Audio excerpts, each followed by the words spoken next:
And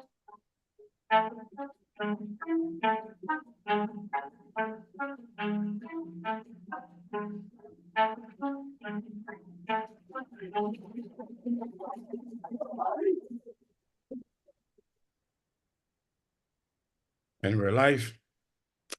Hola Madridistas, welcome back to another episode of Let's Be a Real podcast. You guys know the drill. If you're new here, don't forget to smash the likes and subscribe to the channel. We are on the road to 3K. Right. Should have been a routine outing, right? Should have been a routine outing. I saw you guys' preview and what you guys basically discussed was the very fact that Alaves is a team that shouldn't be taken lightly. They have been um pretty decent so far. Was six or seven in the league table or something. Yeah. Had a good string of results. Played some expansive, exciting football. Not one of those teams that really played shutting up shop. But all that aside, coming into this game and looking at their lineup, they rotated heavily. It was something that I wasn't really, anticipating. But then, when the match kind of kicked off, and then, the commentators actually provided a bit more context to it, citing they had a game against Getafe, at the weekend probably, which is much more of an optimistic opportunity for them to get 3 points. So they played the cards right, and it almost came off. That's how mad this game was. The amount of people that left the stadium thinking this was a routine 3-0 win, and they were probably eager to watch the fourth or fifth goal on the way back home. Had a nasty surprise awaiting them, especially the way the game kind of started drifting towards their end. But yeah, I mean, big up Farooq, big up Sahil, big up our sponsors, Manscaped and Fanatics. The link is in the description below. Go check them out. LBI20 on manscaped.com to get 20% off and free shipping. Pioneers of below the waist grooming for men. They also have a brilliant catalog of products, ranging from loungewear, trimmers, beard waxes, you name it. Probably, Manscaped has it. Fanatics as well. One of the most well-known sports apparel retailers, wholesalers. You could go check them out as well. Proud partners of La Liga and Real Madrid.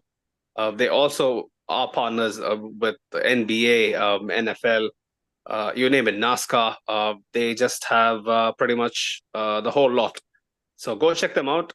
Use their site-wide codes after using our link, which is in the description, so that they kind of know you guys came through us. But yeah, man, big up Fanatics, big up Manscaped.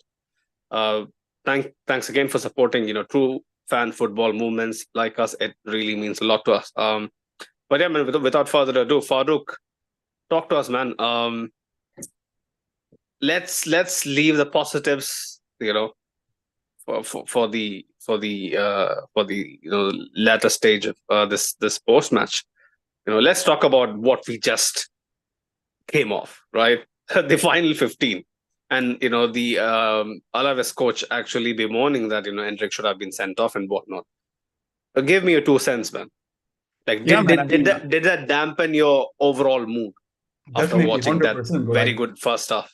Yeah. I mean, it was quite strange, like it was, like 2 seconds before we were having the possibility of ending the game with Lucas Vazquez, Jacobo Ramon, and Jesus Valero as the defensive pairing, and then all of a sudden have the goal that came through. And yeah, if anything, man, it seems like it's the end of Jesus Vallejo playing for Real Madrid. Like he came on, 2 goals is considered in 1.5 minutes. Of course, like the first goal wasn't his fault, but the second, in my opinion, he was the person on Kike Garcia, and he 100%. lost every, he totally lost any sense of coordinations, with Kike Garcia. But yeah, I mean, like it sort of leaves a very bad taste, because like we were talking, like we felt it was a very good game, up until that point, and like 2 goals in the space of 1.5 minutes literally just turned everything into chaos. And about Endrick, man, 100% thought that was a red card. I don't know what VR is doing or not, but yeah, Hendrik literally just kicked out at the guy. In my opinion, it was 100% a pen. But yeah, man, like if I'm Diego Simeone, I watched that last 15 minutes, bro, that last 10 minutes, where I'm like, yeah, there is something to do, man. There is something to do, honestly. Wouldn't you say it was down to the substitutions and the players kind of, getting into hibernation mode, considering, it was a 3-0 scoreline um on the scoreboard, and it was basically game over at that point. I mean, Don't you definitely think? Mm. that's true as well, but let's not forget, like, the game has been for at least from a defensive perspective, like it was, like they were spectators, the defenders, Yeah, and we didn't get tested. No, and no chance. Yeah. exactly. So the point is like you get the first, like the first sense of urgency from, Alaves, and like it was a crossbar that was hit. Mm. I don't remember the name of the striker, and then all of a Yeah. sudden the next option is just what someone loses the ball, I think it was yeah, it was Lucas Vasquez who lost the ball, and then all of a sudden, you have a shot from outside of the box. There is literally no pressing of the player as well, but then, Mm. of course, I think I agree with you to some extent that it's also like, complacency after, like, well, like we're 3-0 up, it's the 85th or 80 whatever minute, we don't have to push more that effort. But that's the thing, like football is it's a game of moments and momentum, Once you score one goal, all of a sudden the momentum shifts, that's the thing. And Mm. the momentum shifts, you build on that. And I definitely do think, a coach like Diego Simeone will be watching the last 15, 20 minutes with, great detail and trying to see how you can exploit Real Madrid. Because I said, like, for the first 70, 60 minutes, there was nothing. Yeah. Like we were literally cruising. There wasn't any, offensive threats from Alaves. So like the first time they got into the game, all of a sudden, like we looked really shaky. Mm. Sahel, man, your takeaways. Would it be too kind on Vallejo if I would say that he is basically coming in cold, right? Has Right. had barely any minutes for God knows how long, right? Uh, Although should have been pretty routine on paper, the Yeah. circumstances, the pace and the flurry at which basically Alaves's top guns, you know, were thrown at the deep end of the game, like it would have hit him like a freight train. Who knows, right? From his perspective, I almost feel like he completely was off the pace for the Kike Garcia goal, right? Like he is Mhm. like at least a couple of yards off him, off a guy who's 35, right? Right. Like he's literally a veteran. He's going to be applying for pension at the end of the season. So put one and one together, it seems like he was just caught out cold. Like, would it be too kind to him if I say that? So you're implying that subbing on your center back makes it difficult for him, like puts him in a difficult situation, and purely because Vallejo For is a someone center like back. Vallejo, like if it was someone a bit more seasoned, right, who has been Right. playing, getting consistent minutes, like someone like You Nacho have to would have take a dealt with chance, it man. If, better. if you've been at Yo, at 100%, 100%, 100%, God knows how many 100%. years, and like I said, yeah, pointing out the fact that Jacobo Ramon missed out on his chance because Vallejo was Mm, subbed, and that ruined things. I'm mm, mm, 100% sure that Jacobo Ramon or another academy graduate subbing on for Militao in the dying moments of the game would have had a different kind of mentality. Vallejo is, as a footballer, is just mediocre at best, and I don't understand why. Like, I get that the crowd sympathizes for him, but yeah. I don't understand this sort of feeling that, okay, let's not blame him, but because he is to blame for that goal. But apart from that, the bigger issue here is continuing from what Farouk said, the Mm, mentality, because we just stopped playing after the 78th minute. Like after Rodrigo's goal, I don't remember an extensive period of play where we were constantly attacking. No, we just stopped playing after that. yeah. Like, if I score more goals, that for me is the bigger issue. The Vallejo thing is something we can, like, he's not a starter anyway, so it Hmm. doesn't matter. And after Alaba comes back, he's irrelevant again. Uh, Possibly never to play a game for Madrid after that. So, like, don't dwell on the Vallejo thing for long. But yeah, definitely the mentality issues is one to like speak of.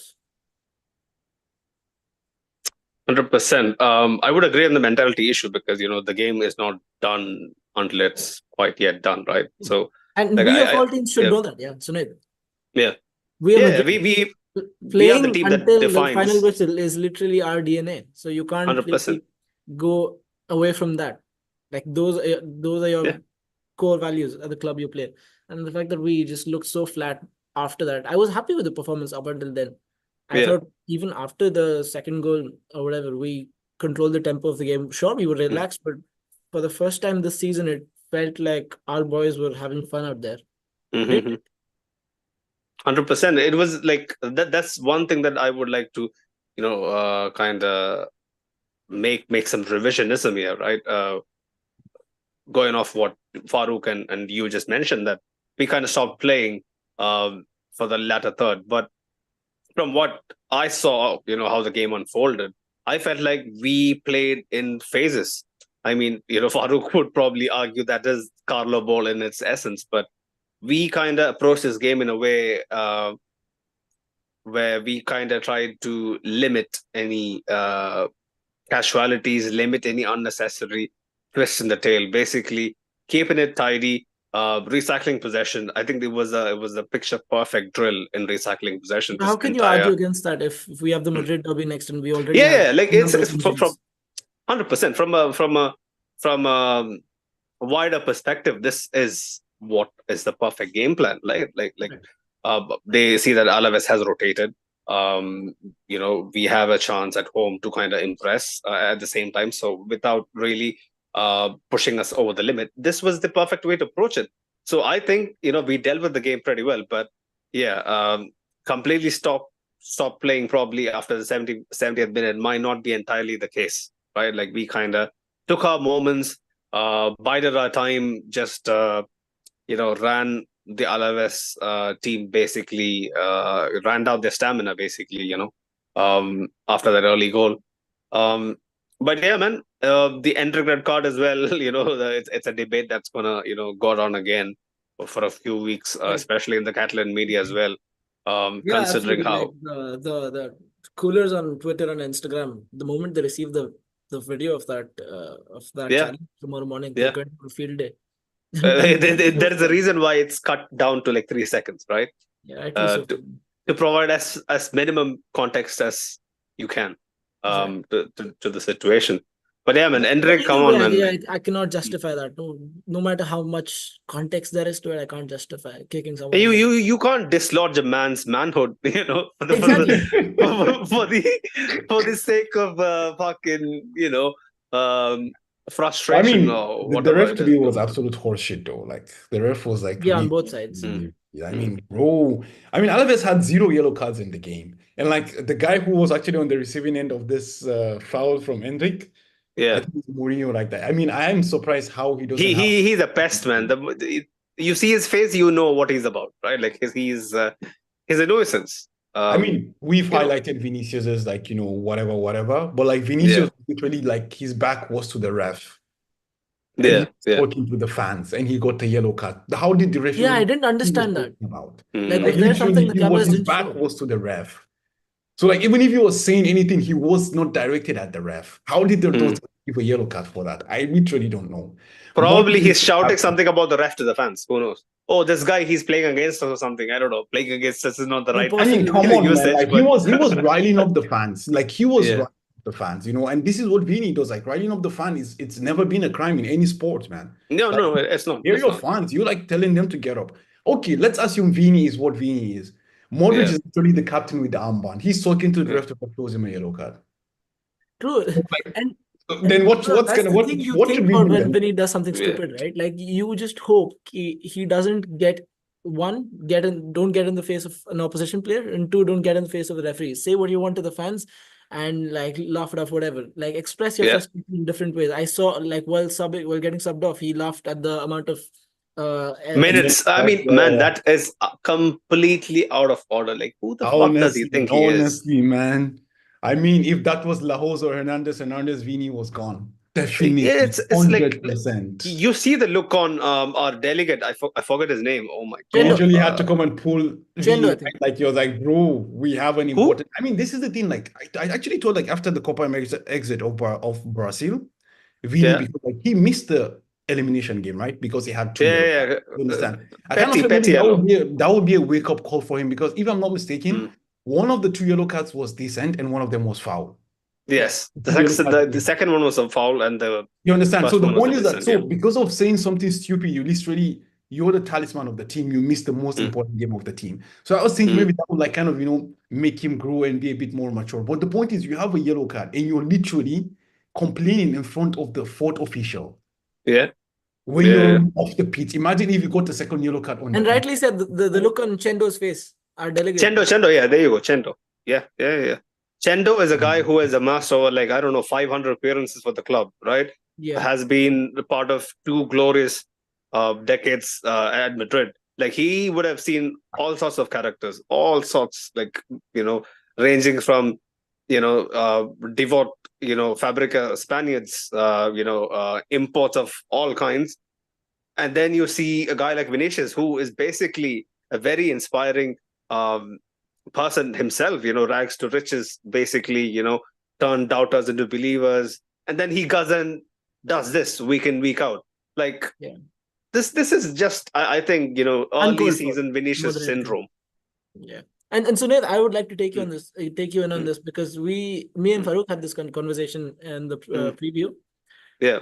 The same thing going on in dissent. Like, where does it stop? Because now Mbappe is getting yellow cards for dissent, and Bellingham is throwing his hands about.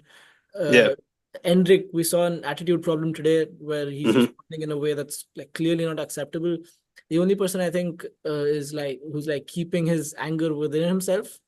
The one person who has like past anger issues is Arda Güler, because he's sort of calmed down ever since coming to Madrid. But these guys, the Brazilian boys, and Mbappe now himself, Bellingham occasionally, is that an issue? Is that an attitude problem?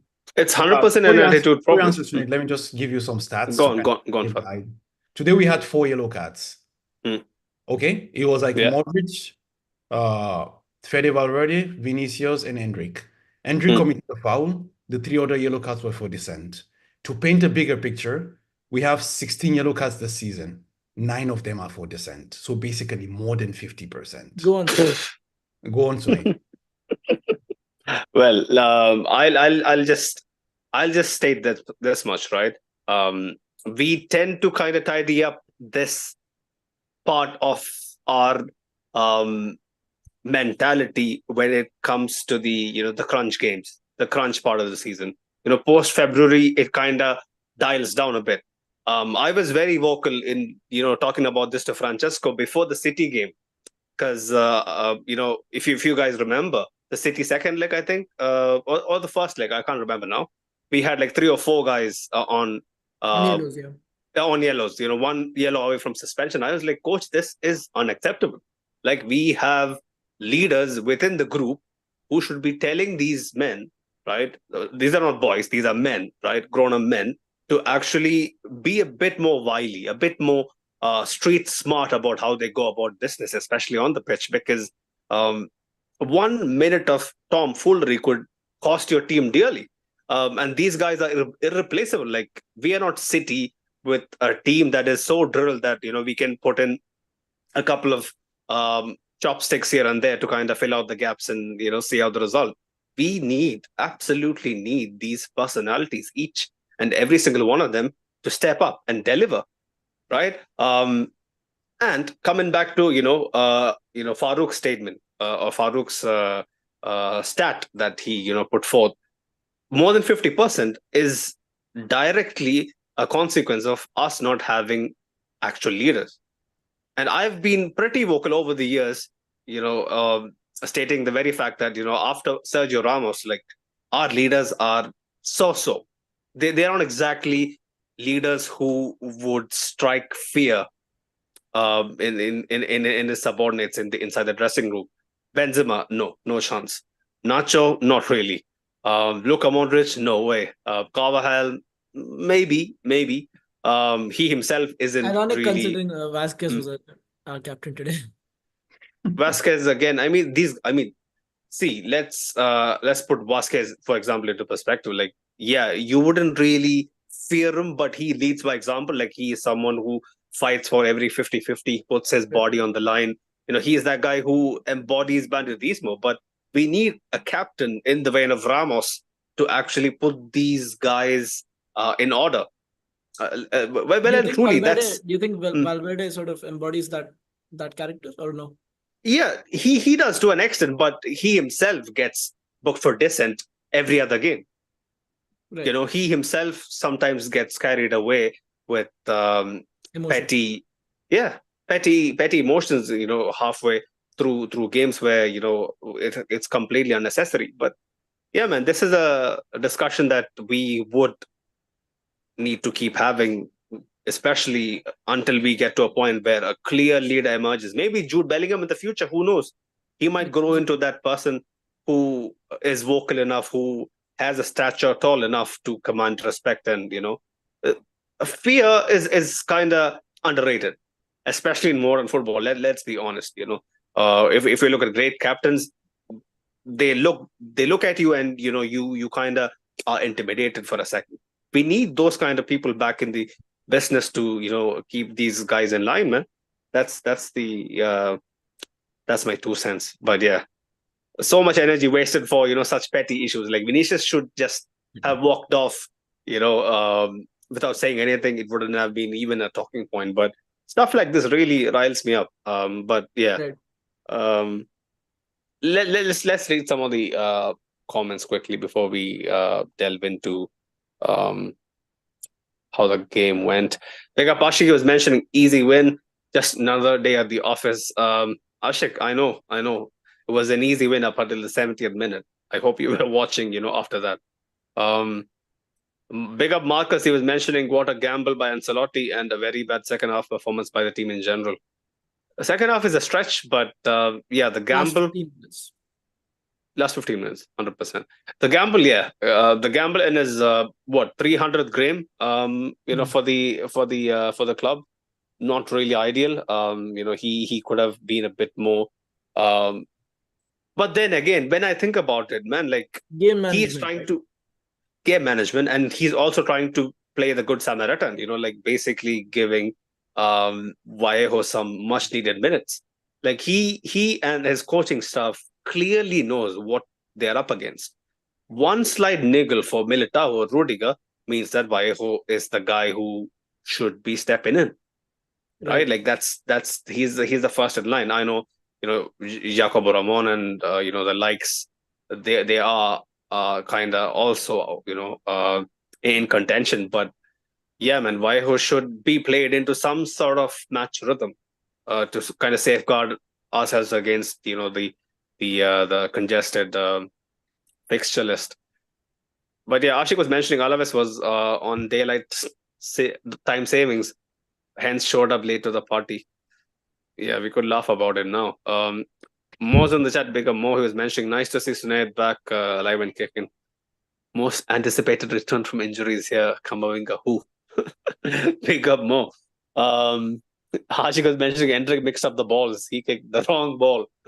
He definitely did disrupt the definition of what needs to be kicked on a pitch. Big up Moon, he was mentioning referee was shit today. 100% referee was smoking something we should be looking at. But yeah, man, Farouk, talk to me. Vasquez dream performance, especially the start. I know defensively he had a few iffy moments, especially if you go back and look at the shot that hit the post. He is struggling to get back to cover. And the But the first way goal. yeah. Alaves' first goal. Oh, even for the first goal. Alaves' first goal. Yeah, he gave away the ball. Oh, he did. Yeah. Okay. Thanks for pointing that out. That completely flew over my head. Probably because I was kind of daydreaming. Because I wasn't expecting that to happen. But yeah, then we should kind of take away some glitter off his performance. But yet again, he has a knack for scoring big goals, stepping up, And and against Alaves, particularly, he scored, I think, last year. the header away, right? Last minute. Yeah, 1-0, yeah. 1-0, yeah. Big goal, big goal. Probably one of the most important goals in the title win last season. But yeah, man, talk to me, Farouk. Capitan Vasquez. Yeah, man. I mean, it was nice to see Lucas Vasquez as the captain, and as you guys mentioned earlier, like he embodies, the fight, the the love of the badge and, like doing everything, like basically, a role model for the kids coming through the academy. But I wouldn't, you say take away some glitter off of his performance, but I wouldn't do that because Mm. we all know, even with Sahel, we were discussing in the preview, like the deficiencies that Yeah. what we expect from Lucas Vasquez. You know what he is, you know what to expect, you understand? And we saw that today in the last 15 minutes of the game as well. But we also saw that for the first 60, 70 minutes of the game as well, because Mm. I think I would say for a significant portion of the game, Lucas Vasquez was a right winger, not a right back. Yeah. It Yeah. was more of that, like I don't know. Valverde was more of the pseudo, right back in a lot of Yeah. this for a lot of the times. And this is the thing, like, like he gives you that outlet. It allows, the movement of the wingers, to flow easily. You like, okay, now, even if you're like overloaded on the left wing, you still have that outlet on the right wing as well. Whenever Real Madrid is attacking, like he was always hugging the touchline and moving down, and this is something that we don't have on the right because like Rodrigo is not that kind of player.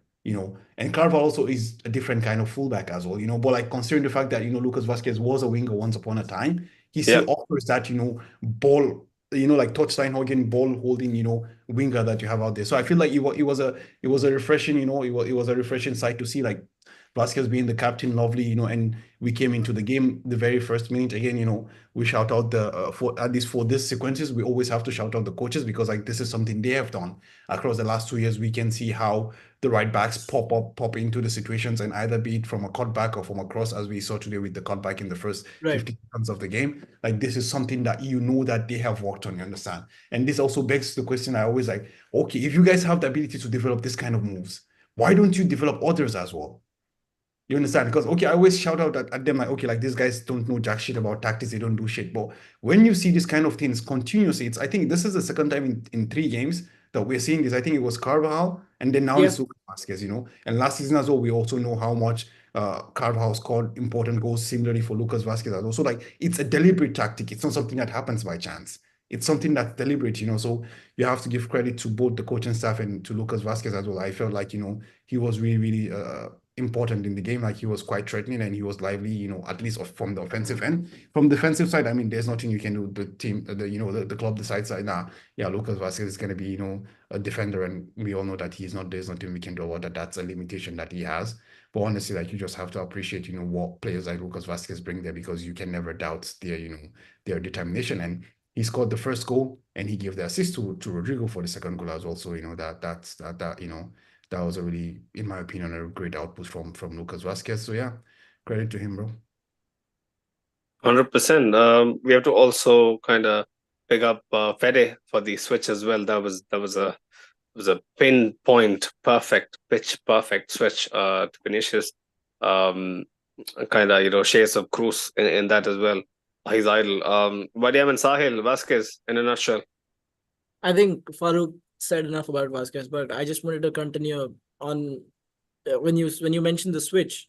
I felt like we were doing a lot more of that today, and that was Yeah. part of this thing where we had to like progress the ball quicker against a side that were prone to like sitting deep, so as to not let them sit deep. So I felt like I don't, and support me here on this if you agree, but I felt like we were progressing the ball a lot quicker and a lot more like directly. I saw Yeah. Rodrigo switching the ball. I saw Vasquez switching the ball. I saw Valverde, like you said.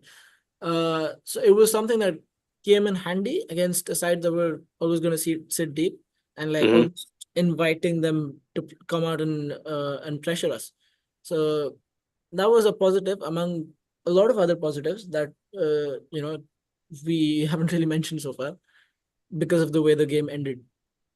And Valverde, I agree. I felt like he was recovering a lot of possession. Every time we lost the ball, he was right He there. was everywhere. Fede again, Fede he and just June, covers.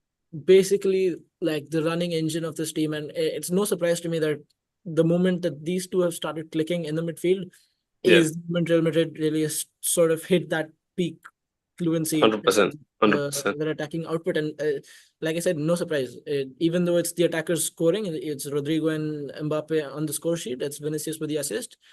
It's because of the work that these guys put in, the Jude and the Fede Valverde's, because Bellingham, especially this guy coming back from injury, he didn't start the season fit, right?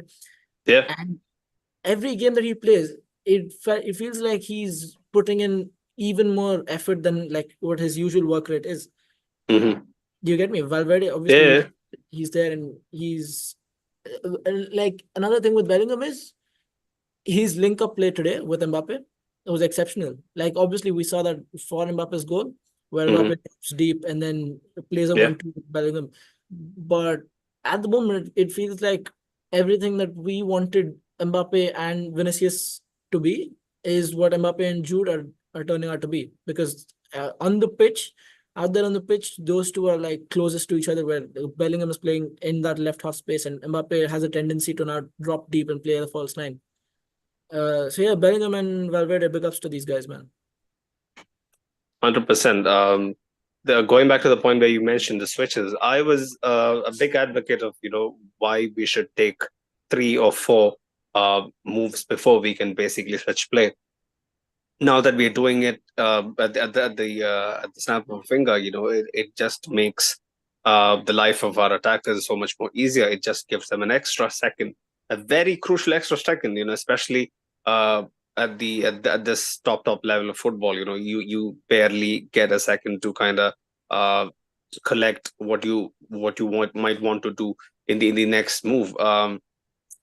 But yeah, man, Jude again. Jude and Fede, stand out since God knows how long. Jude when he came back, obviously, like if you have noticed, like going off just his very short time with us, whenever he comes back from injury, he just takes it easy in his first couple of games, to not kind of exert himself too much. But then Right. once he gets into his stride, he is just that. Force of nature, that's how I would describe Jude. If someone asks me, how do you describe Jude in a sentence, he's a force of nature. He just is so dominant, so assertive, so determined to basically help the team wherever needed. Like I've seen him drop down to between the center backs, He was everywhere, basically. bro. He was Yeah, everywhere. His like help out positional Mendy maturity so and much. game Yeah, awareness helps us so much in every phase of play. That's the thing with Jude. He's yeah, active in every phase of the play. He's in the box sometimes. Obviously not as much as last season, but he's 100%. Yeah, in the box and he's around the edge and he's contributing obviously in the midfield. He's running circles around the opposition midfield. He's yeah, pressing if we don't have the ball yeah. and occasionally dropping deep when we have like to progress the ball. He's everywhere, bro. I just have to big up Carlo and also Jude as well, because I was just thinking, if I was in his position, right? Obviously, he was kind of a shoe horned in striker, a placeholder for a team that lacked one, and he excelled at it. Man, goals are such a dopamine uh, drug, that basically, like if I was in his shoes, I would be like, I need to be in those positions more often, because I clearly proved last season that my boots belong inside the area where I Yeah. can find the back of the net as consistently as your Mbappe's and Vinicius's. But Farouk, his selflessness is basically a huge asset for the side.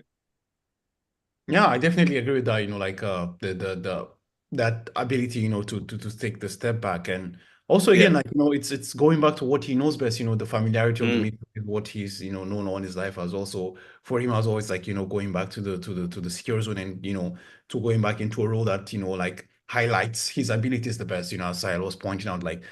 Before, of course, everything went to shit in the last 15 minutes. There was I think, a cross or a corner, like which literally was a shoe-in header for the captain of Alaves, and mm, they're heading the ball away. Like we yeah. talk about the recoveries. I think he had 4 recoveries in the game today. I'm not exactly sure of the number or something like that. He's there everywhere. He had the like the great combination with Kylian Mbappe, which eventually led to the goal. So that's also the thing. Like it's. I think also it's not just about the fact that, okay, yeah, he's away from the box now, but also now he's back to doing he's back to doing the thing that made Real Madrid pay what they paid for him. So he's Mm. back to like dominating the midfield, taking the game by the scruff of the neck. And I think that's an important thing. Also, like, the thing about players is that they realize that, okay, like, yeah, we have a monster like Kylian Mbappe who is almost guaranteed at least 30, 40 goals a season, coming into this team. Maybe, with the departure of Toni Kroos, we need someone else to, help with the midfield and, at least change the way Real Madrid plays and stuff like that. So I think that's a great thing, as you highlighted, the selflessness, the willingness to, go back to that position and not be like, yeah, I want to keep, scoring. Because as we know, like the one unfortunate thing about football is that like it's measured with the goals you scored. Like Yeah. literally no one cares about that. Oh yeah, he ran more than anybody on the pitch. Literally no one cares about that. When you go to all this, player rankings and everything, no one talks about the recoveries or anything. It's just like, oh, he has. I feel a bit sad for Jude because this was his shot at the Ballon d'Or. This was his I big shot. mean, yeah, it was indeed, but like I feel like now the English media also is pushing for the whole narrative of Rodri as well. So it's gonna be quite interesting Yeah. what happens. And then Rodri is off the list because Vinicius is gonna yeah, I back mean, it there are rumors 100%. that Vini has been told that he won. I don't know if how like Marca was reporting that also with a Photoshop picture of with Vini and the Ballon d'Or and stuff like Mm, that. It's yeah. going to be quite interesting to see how that happens. But whatever, what we know as Real Madrid fans, and he also knows that. I know Real Madrid fans appreciate him, and we know what he has done for the team, and he was named La Liga Player of the Year last year as well. So that highlights how much he has brought to the team. And honestly, it's not a problem. I do feel like Jude will continue to be in the shout. Maybe even if he doesn't win, but he will continue to be in the shout, and that is says a lot about how he has adapted. And I think that's the thing, like players like Jude actually highlight sometimes that, like people, there are certain people that are just made for the big occasions, honestly. Because I Yeah. don't think any time during Jude's career at Dortmund was he ever like a contender for being named the best midfielder in the world. Never, ever. Mm, I don't think it was mm. that. But like now he comes to Real Madrid in the space of, I don't know, 18 months, I don't know, 15 months, and all of a sudden, like you try to name midfielders, and not even just midfielder players. You literally like count Yeah. more on 4 or 5 players before naming Jude as the best player in the world. So that's the thing, like sometimes like some players shine the most under the brightest lights, and then in some other instances people crumble. So you have to also give credit to Jude as well for that. Mentality monster. I know that's thrown around a lot, but Jude has definitely shown that he is someone who is barely faced by the lights. But yeah, man, Sahil, Mbappe slowly clicking into gear. You reckon? Yeah, the things that stand out, obviously, he's scoring goals and now he's in the competition for the Pichichi with Lewandowski. But the thing that stands out to me is that he's starting to understand that number 9 role, and like positionally, he's Yeah. hitting a balance that is in a way working for him. I don't know if it still like gets the best out of what Mbappe is as a player, but right now it seems to be clicking like a good balance, right? uh, Added to the fact that he's showing a little bit of ruthlessness today, at least. Mm. In the previous game, he was wasteful. But there's still like a few chances every game that go missing, and these are chances that Mbappe of the past would have finished easily, like with his eyes closed. That's the only concern. But again, with the like trend that's been building, I don't think it's an issue. I feel like against Atletico Madrid going into that game, he's one of our, if not our biggest threat, apart from Jude. Yeah, and those two combining, it just like makes for a great game to watch, always for us. Farouk, So the way he kind of managed to basically manipulate the space for himself and fire it the other way, that kind of is a sign of the Mbappe we know. Exactly. I mean, this is why Kylian Mbappe is regarded as what he is. And I think this is the first goal he scored for Real Madrid that is like a Kylian Mbappe goal. Like, this is the kind of Yeah. goal he's known for. Like, this is why he's paid the big bucks to do what he does. And this is why a lot of people regard him as the best player in the world as well. So definitely, like, it was really good, just not to see him score the goal, but to see him score in the fashion that he did. Because let's not Mm. forget, the whole way the goal started was with his, link up. with his pass to Jude in the first place. He Yeah. literally started the whole move. And so and it was a depth pass as well, because like he kind of tricked the defender by almost going towards him and just uh giving the ball back to Jude and making the run, and of course like eventually leading to the goal. So I think it was a really good sign, like not the goal itself but how he took the goal. It's telling that okay, now as Sahel also point, like he's understanding Mm. his role in the team and how to exploit that space, because like now he wasn't cutting in off the left. He was Yeah. going directly through the central space, you understand? So through the position that a 9 normally will occupy. So I think that's a very, very good sign. But on the other hand as well, like he left the game because actually he was feeling uncomfortable in his left eye. and like Oh, Yeah. Hopefully he's that's gonna not an get issue for scanned tomorrow Atletico, to but decide to determine yeah. how serious or how severe it is. I didn't Yeah. know that Mbappe really had a niggle. That's why Yeah, he Yeah, was frustrated while going off. yeah, he was quite like uh, pissed off while going off, and they were oh, having. that's why Carlo had a word with him. Right, right. Yeah, I yeah, was yeah, kind Yes, yeah. of, yes. Actually, yeah. he asked to come off. He was the one who actually asked to be subbed, actually. Okay, okay, okay. Fair, Yeah. fair, So, fair. but like Dario asked says it doesn't seem serious. So let's see. Like, hopefully, it's something that's just preventative. So Mm. Hmm. hopefully, it's not. But It's yeah, like Farouk said, that like just reminded me the first touch after receiving the second ball from Jude and the Yeah, shim before scoring. That was like that just reminded me of like the Mbappe of old, like the Mbappe that scored in the World Cup final. yeah. 100%. It just he just makes it look so effortless. Mm. That is Yeah. that is something that we would need to see a lot more of before he can win guys like me over, because I'm still on the fence. Mbappe should at least strive to reach, not probably the heights of your Cristianos, but the heights of your Jude or Vinicius, to basically have some sort of credit in the bank, especially in his first season. Um, but yeah, man, Sahil Vinicius alongside Mbappe as well. Slowly, he is also finding his form. He had the beating of his wing back on too many occasions. It just didn't come off for him, apart from the first um, assist. And I felt like in the first like 20-25 minutes of the game, you could see that there was an added energy to Vinicius. He was Yeah. very proactive out on that touchline, and later in the game, obviously he got booked for dissent. But Hmm. early in the game, we saw signs of like him running with extra energy, like running with more hunger in his game, if Hmm. that's the right way to put it. But certainly, it feels like resting him for a game and then bringing him back is the way to go with him, because playing too many games can just add up, and then his performance. It's not just physical fatigue; it's mental fatigue as well, Exactly, right? and then It's a losing battle always. Mm. right, and then his performance start to fluctuate over the course of like your 7 to 8 games, and I feel like this rotation has to happen with all the three of them Yeah, eventually, Mbappe yeah. and Rodrigo as well.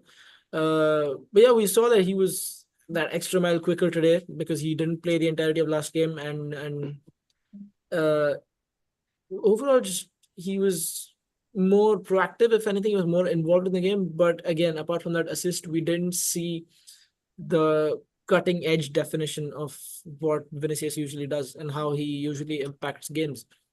The Uh, Mbappe goal that was offside, he a pretty good layoff for yeah, Mbappe as yeah, well. true. There were That signs, that but goal, yeah, like not it not. was perfect, bro. Mm. The one that was offside, but Yeah, Jude to he Vinny to has Mbappe, those that moments. was That's the fine. thing about him. He has Mm. those moments where he can play a Trivela pass out of nowhere that it looks like magic, or he can Yeah, like he chooses to change the game by like turning on his afterburners and running past defenders, where he takes the ball, he puts it in the air, and then he just puts it past the defenders and he runs past them on the touchline. Do you notice that? yeah. So he has that ability to It's a change. signature move. Yeah, Exactly, and he still has that ability to change games in like moments, but over like the broader consistency of the entire 90 minutes, I feel like he's still there is still lacking. a bit to go. Yeah, Yeah, yeah, and there is he's still time. like you can see that he's trying a lot of Mm. different things. Mm. He's not obviously not trying to force the partnership with Mbappe, and Yeah, not anywhere near the level that we expect. Uh, but he's again on his day, he's much more of a player than he was today, and you would hope that mm. something changes. Watch out for November. Yeah, Earmark November in your calendars, because November was the month, if I remember, last year as well, that these guys started clicking. right. The final against Valencia at home was in November, so I'm looking forward to November. Looking forward to the end of October, which comes nicely along with the Classico as well. I hope these guys find their peak form, or somewhat closer to their peak form by then. 9 goals and assists in 9 games is not bad for Vinny. Not bad at Not all. bad at all. The numbers are good, Yeah, but anyone with an eye test can tell that he's not on his like A game, right? A game. Yeah, yeah, yeah, yeah. Also, I forgot to mention the second goal had like 26 or 29 passes stitched together before it, before Mbappe finally, And we finally scored in the finished the first move. half, didn't we? Oh yeah, 100%, 100%. Not just in the first half. Like we scored basically from kickoff in both halves. So that was something that Yeah, yeah. stayed with me. It's a positive. I would caveat it with the fact that these guys rotated heavily. Like once I got to know that, I was like, yeah, man, Yeah, like yeah. I They didn't were have to left. know that. It's just, is that like a sign of them giving up before the game even starts, or do they have like another game coming at the weekend that they would desperately want Yeah, to they would prioritize and uh, prioritize elsewhere, right? winning, I get it, attempted but winning, still, basically. you've got to try and get something, which they nearly did. To be fair to them, Yeah, but yeah, they Alaves basically dug their own grave with the first three goals. Were like those were errors that were uncalled for. Uh, 100%. Yeah, and the thing is, a team like Atletico is not going to do that. Is not going to yeah. not sabotage, right? It's only because Alaves' level is down in the grave that we were given chances to And at we are least. going to be in a cauldron. I hope guys like Vinny keep the year stuffed with cotton or something, Exactly. because So Alaves were responsible for their own undoing, and then they almost brought it back. Obviously, they were mm, bro, at 3-0 down. They were ready to go pack it up and go home. The only reason yeah, they were allowed to come back in the game was because Madrid allowed them to, and Madrid let mm, off, and we stopped playing. But yeah, apart from that, Alaves were terrible up until they were given a chance to come back. 100%. Farouk Rodrigo, our best attacker so far this season, again stepping up, proving his Exactly, point. man. Definitely, man. 100%. I kind of feel like the goal Rodrigo scored today, I think kind of, in my opinion, encapsulates like the feeling that's towards Rodrigo because Mm, he was giving so much space, more like, yeah, come, we know you can't do anything to us, kind of. yeah. I don't know if that makes sense. Like he was like so much space that like it was almost from the halfway line, and like there was literally no one. And even when Mm, he got into the box, I think they were still expecting him, to have that cut back all across, And then he was yeah. like, okay, like you guys, on I don't know, like underrate me and I'm gonna show you guys how just good I am. And it was a good goal, honestly. Like, yeah, of course, like Lucas Vasquez is still credited with the assist, but I think this is a goal that has no assist. Like literally Rodrigo Hmm. created, like, did his stuff and finished his stuff. But that's the thing, like he has three goals and all of them are not penalties, you know. I think Mbappe has three penalties and Vinicius has two penalty goals, I think, if I'm not mistaken. Correct. Yeah. Yeah, we have five. Yeah, yeah. So that's quite interesting. Like that shows you, like, he has the most non-penalty goals for the squad as well. So again, it's an I mean, I myself have mentioned the fact And that, you know like, what, Farouk? yeah, Not just that you've mentioned the penalty thing. Rodrigo is actually the best penalty taker of those three. Like the most cold and clutch. Apart from that one against Croatia, like for Madrid, Yeah, especially, yeah. he's always been good at penalties. So yeah, But his that's Brazil, true. But that his also, like, selflessness also comes into play. but that also highlights his standing, right? Who are the guys who take the penalty? It's Vinicius and Kylian Mbappe. Yeah, exactly. That also highlights the standing. So it's not about the fact that, okay, like, Rodrigo is a better penalty taker or not, a better set piece taker or not. It's just about the fact that, okay, they need the poster boys to take the pens. Spotlight, yeah. You understand? mm, So, and it's these two guys, and that's why, like, of course, like Rodrigo feels a bit left out, and it's gonna be quite interesting to see how everything develops. Like with the return of Eduardo Camavinga and how the team sets up. But one thing for sure is that if you know there was any doubt about Rodrigo, I think the first month of the season has eliminated that, or at least like ease that and make people understand, like, okay, yeah, like you guys can say what you want about this guy, but like, yeah, like this guy is no slouch. Like, okay, yeah. And the thing I always want people to understand is that also we're talking about Rodrigo in the space of people like Vinicius Junior and Kylian Mbappe. But then you take those guys out and you list the wingers in the world, left or right wingers. Rodrigo is in the top five of both, either left or mm. right wingers. I don't Yeah, think you I can name agree. top five right wingers in the world or top five left wingers in the world and not include Rodrigo. Casuals would call out Doku Grealish. I mean, there's a reason why Man City is looking to buy Rodrigo, right? Oh yeah, 100%, Okay, 100%. if Doku and Grealish were that good, why would Man City be interested in Rodrigo? Mm, So yeah, it's just that simple. I mean, you look through all the Premier League. Who are the best wingers? It's Salah and what's he called? Saka, right? And then what? Who's there? Luis Diaz, Savinho Doku, Yeah. Gabriel Martinelli. Like there is nothing, in my opinion. You come to La Liga and okay, like Yamal has been Jamal, good. You can not take anything away from Yamal, but after that, who do you think of? Nico. Yeah, apart from that, I honestly don't think Nico he Williams. hasn't developed a I top also five don't think level Lamine yet, Yamal is but better he than has the Rodrigo, potential to. honestly, because I do think Rodrigo is just as good. But yeah, it is. And I mean, you go to Germany, you go to France. Rodrigo is a couple of levels above Yamal. Let's be So honest. I mean, that's the thing. As Yes, I said, yes. at best, I think like they're on par at best. I do think, as you mentioned, like I Nah, do. it's just the hype, man. It's just the hype that gets Yamal even in those conversations right now. I mean, the I mean, the point is kid's great and all of that, you cannot but take anything away from Yamal, man. He's done it at the highest level, which is I the do agree. But so it's there, But again, like I mean, Rodrigo also has done this at the highest level for years as well. So it's not like it's an exactly, I definitely agree with him when he says like at least Rodrigo is a couple of steps ahead of Yamal and what. But the point I'm just trying to like put into context is that like we're talking about Rodrigo in the context of Real Madrid and the people he's playing with. But right? when you go into the wider context, it's not like Rodrigo is some guy, I don't know. Yeah, but the way our fans used to speak about Rodrigo, it's yeah. I mean, the I mean, criticism was kind of I'm deserved included for a in that bit, list but too. yeah. I'm included in that list as well because I mentioned that Yeah. we at a point is going to come that difficult discussion is going to be had about Rodrigo, and I Mm. still harbor that opinion actually because I do still feel like a player of Rodrigo's stature is going to start asking, okay, why did Neymar leave Barcelona? Why did Alvarez Mm. leave Man City? You understand?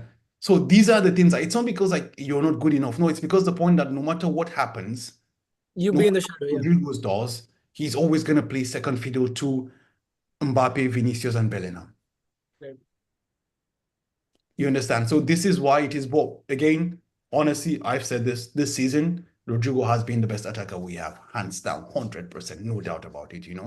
So I don't know, man. Let's how long does this last or not? So I mean, it's not important to get into the details of that. Anyways, right now, the point is, we just have to enjoy him and it was, it was good to see him getting the goals again. Like it was a really well taken goal, just as we know, Rodrigo is capable of doing. Unfortunately, he couldn't show that much last season. But like this kind of goal was the kind of goals he always scored. Like he always know how to Yeah. find the right spot, and we always talked about his finishing and lack thereof. But yeah, so it's good to see him back. Back to the very best. I do think there's still a couple of gears to hit as well, but long may he trend. I think honestly, like he has made a case this season at least for Carlo Ancelotti to play with three attackers rather than two.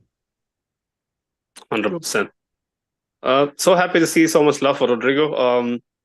Yeah, like I want to be a bit optimistic in his case up regarding his future, because I hope the environment that he is in would basically urge him or nudge him towards the route where our players look to our former players and their former colleagues who won 5, 6 Champions Leagues and would aim for the very same, because he knows, and anyone would know, a step outside of Madrid is a step down, and I hope he completely All teeps that. downhill after Madrid. That's what Modric said. I remember. Yeah. We didn't even say it out loud. It's the truth. Rodrigo, I hope he understands that even in a stacked side like ours, or even in the stacked sides we used to have back in the day, if Benzema had to take a back seat, it's okay for Rodrigo to take a back seat. Who knows? 5, 6 years down the line, he hits the peak and becomes the talisman that Benzema became, and he is the sole, um, sole. How do you put it? The sole guy that would carry this team to greatness unparalleled, and get himself his hands on a Ballon d'Or. That would be a fucking fantastic storyline to wrap it up. But this is just me fantasizing about Rodrigo. But I just wish that would be the case for him, and he doesn't get carried away with the tabloids and the now and the present, because as much as that is important for his career, he's not someone who is being sidelined as far as minutes goes. I know the importance and the Spotlight, PR, yeah, spotlight is kind of those are superficial. Once your name is on the scoreboard consistently and you are in the thick of things in big wins and titles, come on, man! Like no matter if someone kind of cuts you off of a fucking newspaper article, like you're still in the yeah. storyline. You And I know, feel like yeah, that's as much as Rodrigo wants to think about right now. mm, It's easy to overthink for a guy in his position yeah, to yeah, think that, okay, I'm not in the spotlight and I'm being cast out. yeah. Seem, but it's easy to think that. But I just like you have to have sort of empathy for him when things aren't going our way. He is the first one to get like scapegoated, right? Stick. Yeah. And that's That's been that's fair just the then. way. because That's just the way. because Mm, fans are mm, judgmental. Like you brought up the statistics when it came to Vinicius. yeah. His stats are incredible, but he has been far from our best attacker this season. But Rodrigo, on Mm. the other hand, he's only scored 3 goals. Does that go to show like how important he has been? No, right? No. Yeah, So yeah. yeah, fans are quick to judge. That's just the environment he is in. I hope people are completely valuing what he's bringing to the table because Yeah. I've always been mentioning this that losing Rodrigo's effectiveness and his tenacity, his pressing, his work rate will be fatal to this side. Um, right. Moving on. Few quick footnotes. Were you guys surprised that Rudiger was playing on the right and Militao on the left? Was it to compensate for Vasquez alone, or was it basically Carlo trying out new things? Do you guys have anything in mind why that was on the plan? Farouk and Sahil. Farouk has a smile on his face, so I let him go first.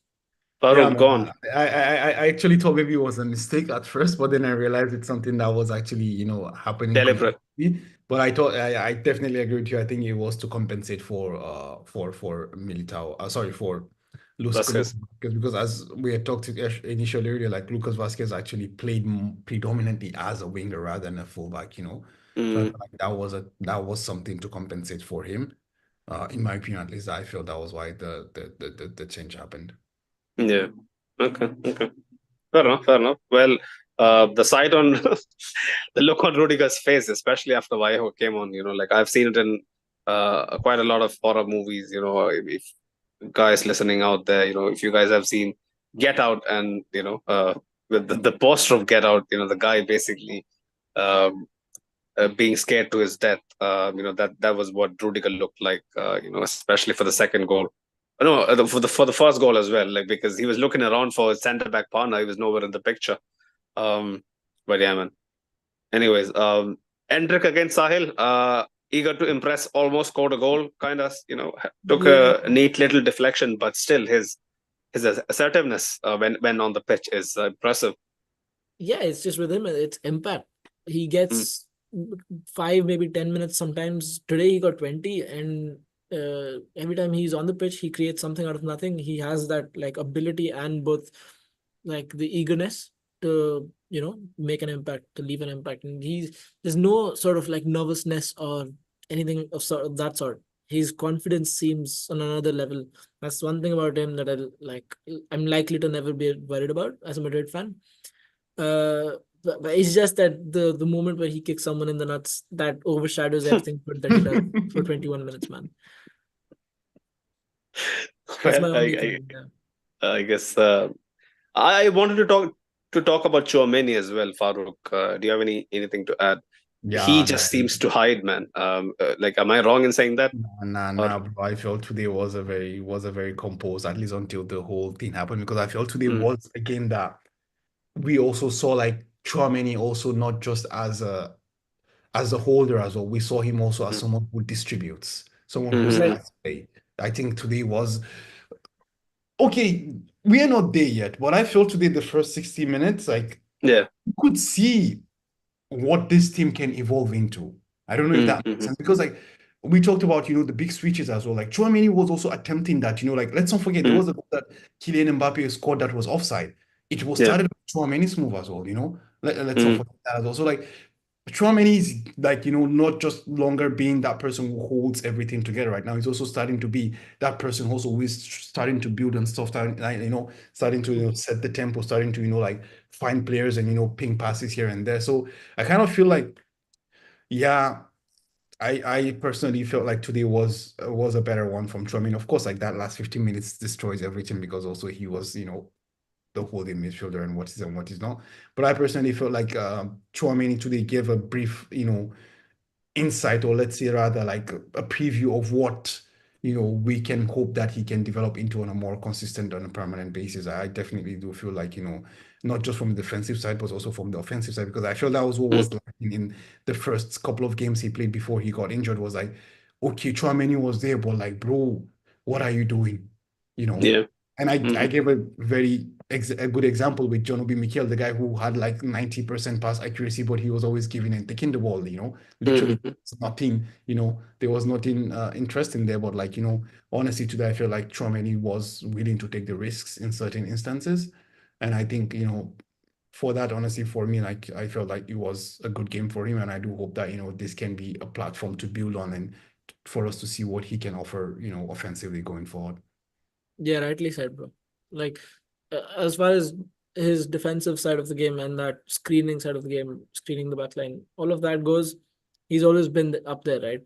But when you speak about Chouameni coming into the conversation of top three DMs in the world, you have to talk about the other side of things. And like today, like Farouk said, switching play and initiating like build up is sort of um, fitting into Tony Cruz's shoes.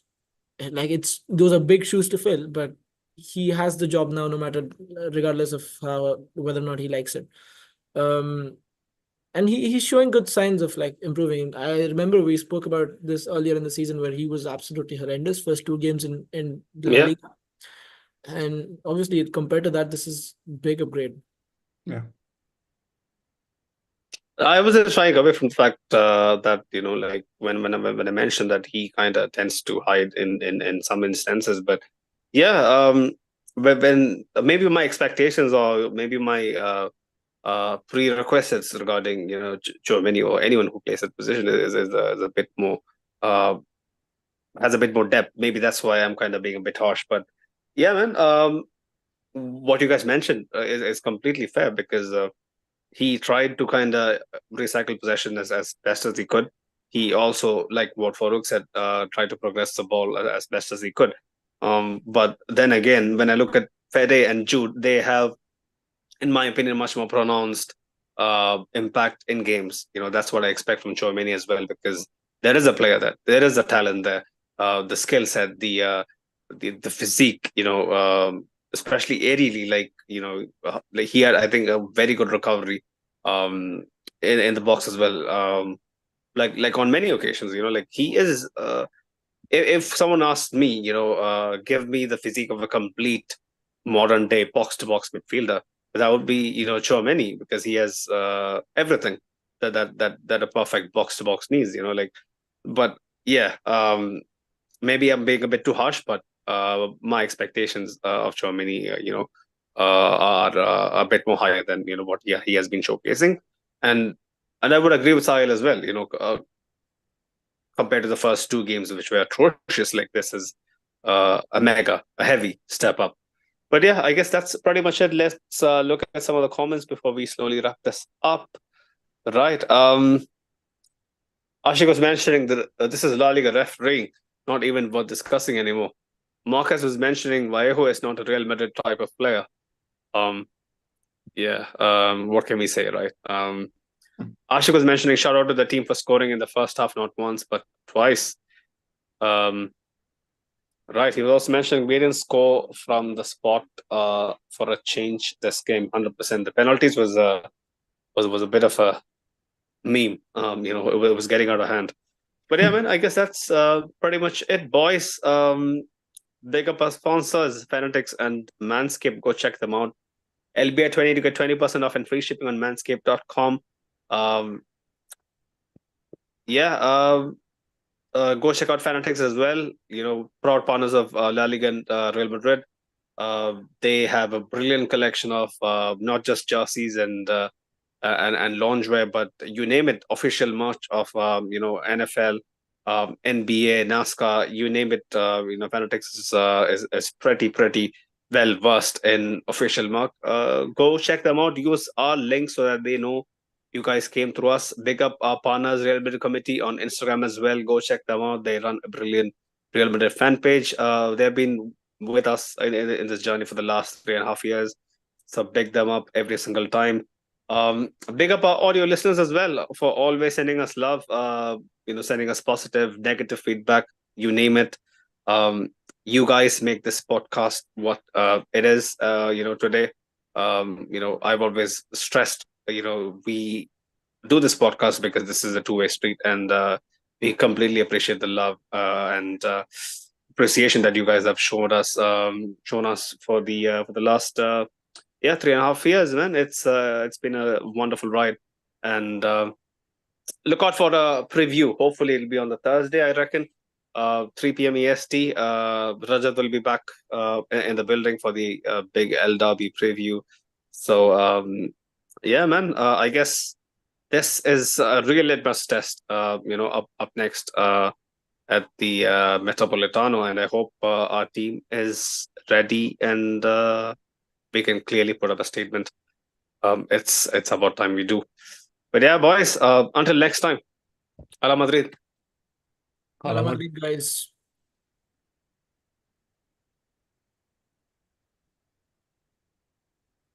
Alrighty, we're off.